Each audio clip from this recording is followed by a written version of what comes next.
મારું નામ સરોજ છે અને હું નાની ઉંમરની વિધવા સ્ત્રી છું। મારા લગ્નને 4 વર્ષ થયા અને મારા પતિ ગુજરી ગયા। મારા ઘરે મારા સાસુ સસરા હતા અને હું મારા 2 વર્ષનો દીકરો હતો। મને સહારો આપે એવું કોઈ નહોતું, નહીં મારા સાસુ કે સસરા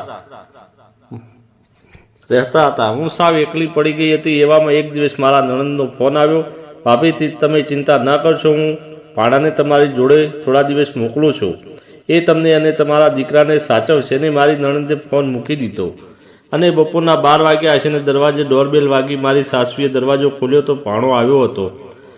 દરવાજા ઘરના બધાએ ખુશીથી ભાણાને આવકારો આપ્યો। હું ભાણા માટે કિચનમાંથી ચા બનાવીને લાવી। ચા પીધા પછી હું તેને ઉપર એને રૂમમાં બતાવવા લઈ ગઈ। ભાણાએ કહ્યું થેન્ક યુ। મેં કહ્યું આમાં થેન્ક યુ શાનું, એ તો મારી ફરજ છે। ભાણાએ આવ્યા નહીં 2-3 દિવસ થઈ ગયા હતા।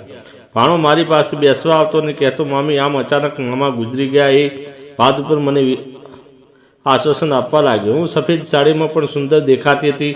ભાણો મને ધારીને જોતો રહેતો। એક દિવસ તો બોલ્યો, મામી તમે હજુ બીજા લગ્ન કરો તેવા સુંદર લાગો છો, તો તમે પછી કેમ હજુ સુધી વિચારતા નથી? ના ભાણા, બસ હવે તો આ જિંદગી આમ જ કાઢી નાખવી પડશે। મારો દીકરો છે ને મારો સહારો। અરે મારી મામી હું પણ છું ને, તમે ચિંતા ના કરો, હમણાં હું અહીં જ છું, પણ આ તો તમે હજી એકદમ જવાન છો એટલે કહી દીધું। મામી શરમાઈને તેમના રૂમમાં જતા રહ્યા। મારા મનમાં મામીની જવાનીનો આનંદ લેવાની ઈચ્છા થઈ રહી હતી, પણ મામીના મનમાં એ વાત જાગૃત કરવા માટે હું અસમર્થ હતો। મામીએ આજે આછા બ્લુ કલરની સાડી પહેરી હતી। મને ચા નાસ્તો આપવા મારા રૂમમાં આવ્યા। તે જોરદાર લાગતા હતા। મેં કહ્યું મામી તમે આજે તો જોરદાર લાગો છો। મામીએ કહ્યું બધું નકામું છે, હવે ખાલી નામની જ જિંદગી રહી છે। મેં કહ્યું ના એવું ના બોલો, હું હજુ પણ બધું શક્ય છે। હું દાદા દાદીને તમારા બીજા લગ્નની વાત કરીશ। મામીએ કહ્યું ના એવું ન કહેતો, તને મારી કસમ છે। પછી મામી બોલી, એ બધું જવા દે, તારા માટે પાણી ગરમ છે, તું નાહી લે। મેં કહ્યું ઠીક છે મામી। અને મને થયું કે આજે મામીને મારું સાધન બતાવી દઉં, કદાચ તેમની ઈચ્છા થઈ જાય તો એમને પણ સંતોષ મળી જાય અને મને પણ મજા આવી જાય। એવા વિચારવામાં હું બાથરૂમમાં ચાલ્યો ગયો। હું મારા બધા કપડાં કાઢીને મેં જાણી જોઈને દરવાજો સામાન્ય ખુલ્લો રાખ્યો, કેમ કે મામીના કપડાં અંદર પડ્યા હતા, એ લેવા માટે આવશે। અને એવું જ થયું। મામી અચાનક દરવાજાનો ધક્કો માર્યો ત્યારે હું વગર કપડામાં નાહી રહ્યો હતો અને મામી મને જોઈને ફરી ગયા। પણ આ બધું શું છે, બંધ કર। સોરી મામી, હું દરવાજો બંધ કરવાનું ભૂલી ગયો। ઠીક છે, તું મારા કપડાં આપી દે। હા લ્યો કપડાં, મારું કામ તો થઈ ગયું હતું। બહાર મામીએ જતા જોયા તો તે પણ થોડા હરખમાં દેખાતા હતા। હું કપડાં પહેરીને બહાર આવ્યો। પછી મામીએ મને કહ્યું શાકભાજી લેવા જાઉં છું, ત્યારે આવવું હોય તો ચાલ। મેં તેમના દીકરાને પણ સાથે લીધો અને રિક્ષામાં ગયા। બજારમાં હું મામીને જોતો વિચારતો હતો કે આમની જવાની શું થશે।